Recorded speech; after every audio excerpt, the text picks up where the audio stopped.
coming off a back-to-back, you went with Samsonov tonight. He played maybe his best game of the season. Just what were your overall thoughts on the game that he played tonight? Yeah, he was solid. I thought he was really under control. They're a volume shooting team. I thought we protected against like the odd man rush type of chances for the most part, but there was a lot of stuff coming to the net. They rotate pucks well. They get 3 high with traffic.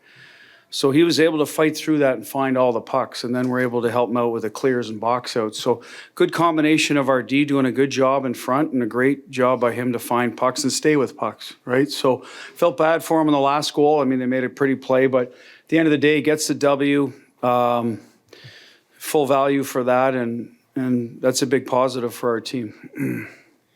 It seemed like Nick Hague's game has changed a little bit. He's added a little more, I would think, meanness to his game. He's a lot more physical lately, and he's adding a little bit of offense as well.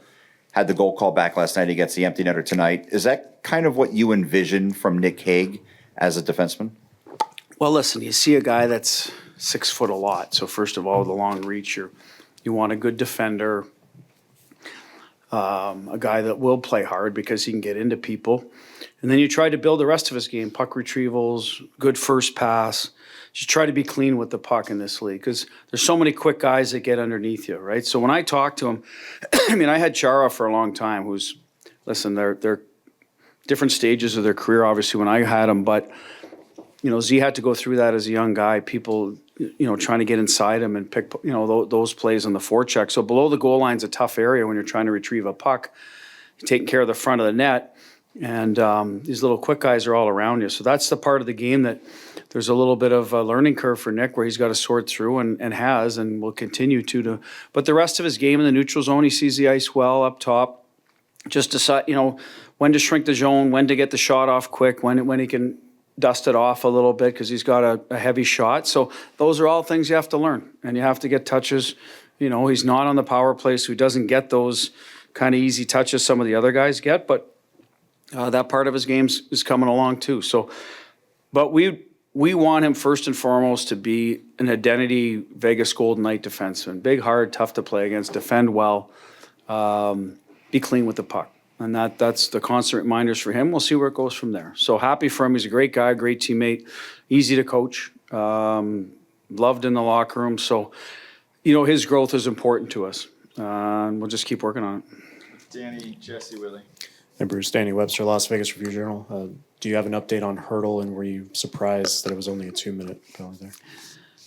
You know, the call is, you know, sometimes is what it is. Like, he'll get reevaluated. He's getting evaluated now and again tomorrow. He was sore when he came off, so we'll see. We'll maybe get good news tomorrow. You know, it just seems like at the time, you know, listen, the guy's playing, I don't know that well. He's a big guy. He's trying to establish himself in the league. But that's kind of a senseless hit to me when a situation like that, when a guy's really in a defenseless position and not a threat, much pucks in the corner. So it's unfortunate for us. And hopefully, you know, Hurts is fine. You know, we won't know that right away. He's playing some of his best hockey he's probably played in his career. Never mind for the, you know, he's only been with us for, well, it's probably a year now, but you know, he was hurt when he got here last year. So, but we've got other players in the lineup if he's going to miss time that we'll insert, and hopefully he heals up quick. But we'll know better of that. I'm sure the team we're hitting the road. We'll know more once they get a better look at him. Jesse Granger at The Athletic. You mentioned the boxing out and clearing out the second chance opportunities for them. What were you most happy with how you guys defended those rebounds and the middle of the ice right there? Well, that's it. We did a good job. I mean, we gave up some looks on the kill into the middle. A couple of high pops, and when I say high, it's way out in the top of the circle where they hit some guys in between our coverage. But those are the ones, you know, if the goalie sees, most times going to handle. It's the ones by the hash marks, those quick hitters that they don't have really time to react. They can never control your rebound if you do make the save from that far out. So we try to avoid those. Did for the most part. You know, they've got some dangerous players that are going to make plays. So I like that we're the mindset of our guys to make sure when it got to the net, we were going to be hard and heavy. Make them work for the second chances. And that's what I don't remember, a ton of rebound looks. It was one, and then he makes the save. We help him out. He reestablishes his position. Now we can play on, right? So that was, you know, they were really in sync, our D. And in our goaltender. Our forwards had some sort-out issues with the three high at times, so I got to coach that better. But at the end of the day, our D didn't and our goalie didn't, so that was a real positive. Last field goal, Willie, Paul, Allen. Willie Ramirez with the Hockey News. Bruce, the other day you mentioned about strategizing this particular homestand with your practices. You took Monday off, took Friday off, did a light morning skate Saturday, even though it was an early start. Now that the 3-game homestand's over, how do you assess how much you credit toward those days off? Forget about what you practice Tuesday and Wednesday. Well, I think it's both. I mean, we had to work on stuff. You can't just expect to go on the ice, throw your sticks out there. Our guys know how to play, but you're always working on some transition stuff, your break reminders on break tracking, right? Sorting out, your rush reads, because they happen like this if you duplicate. So there's always those little things that when you don't practice for a while, and we didn't much in the road the previous week for obvious reasons, you need to get out there. And we lost some morning skates where players love to get out, move the puck around when there's no, that's the fluff, that's dessert, so to speak. And they love those practices because there's no contact. They're kind of 3/4 speed. It's fun. It's a lot of fun, a lot of touches, a lot of offense. But we had to get some meat and potatoes work in. We did. And then you have to rest a little because you can't, it's just the way the schedule, the demands are, especially this year. So I thought we balanced it well. It looked like in the end, we had, you always think, how are we in the third period? Do we look tired? Are we carrying the play the second half of the game? And I thought all 3 games we definitely were able to do that. Maybe today late, but even then I thought we had the better chances a little. You know what I mean? We had chances to extend it. I think, the hurdle break, Jack was in, Dorofeev was in. I thought Barbie had a look. So we had some chances to extend the lead without sacrificing at the other end. So that's the way I looked at it. We were still fresh, and yet we executed much better than we did the previous week. Hi, Bruce. Paulo Dos Santos, NHL.com. Just a unique situation with 2 back-to-back teams. How important was it to kind of get that start, knowing that they had traveled and you were at home for a back-to-back? Yeah, well, they're one of the best first-period teams in the league, too. So we got to be on our toes. And listen, I think both teams knew that they're up against a good opponent. And, teams that had won in the past. That's what I mean by that. Every opponent's good in this league, but some championship pedigree, so you better be on your toes or you can get embarrassed in a hurry. And I thought both teams played well. We were just able to finish better in the first period. So good on us.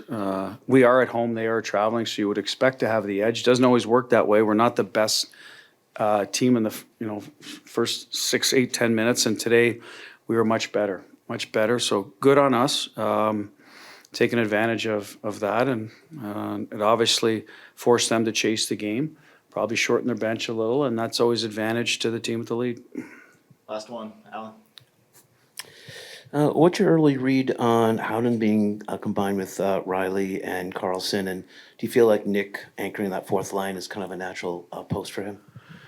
Well, I always feel it's more natural. It's just we thought, could we build his game more on the wing and then move Howie, right? Like that, I've been talking about that for a bit here, and some of it injury has not allowed us to do it long enough. Now we're late in the year, so the other day I'm kind of back and forth on it. I do believe he's more natural in the middle. It doesn't mean I have to give him the opportunity to play and see if he can do it, and every time it starts to happen, either I pull the plug or there's an injury, he has to go back in the middle, because I don't want to lose our center depth. I think that's a real important. It's like having 3 pairs center depth. When you get goaltending, you're strong down the middle of the ice, and right away you're in every game because of that. You should be able to defend well, and then who the pieces fit around. And so that's what's happened with Nick. Carly, Smitty, I don't care that they played together for 4 or 5 years. It's going to take a while to sort of catch up and read off each other again, and they will. And Howie on the other side, who's played with Carly a lot. I like the elements of that line. Right now, I don't think they're shooting the puck enough and getting to the interior in terms of creating offense that way. Got a great goal off the rush the other night, Howie, against Boston. And they've had some looks off the rush. And let's see if we can build that. How can they complement each other as 3 left sticks in the O-zone, like eventually Hurdle, Dorofeev, Saad did as 3 left sticks. So there's a little bit of adjustment there. So we'll give them time, hopefully, to sort through that.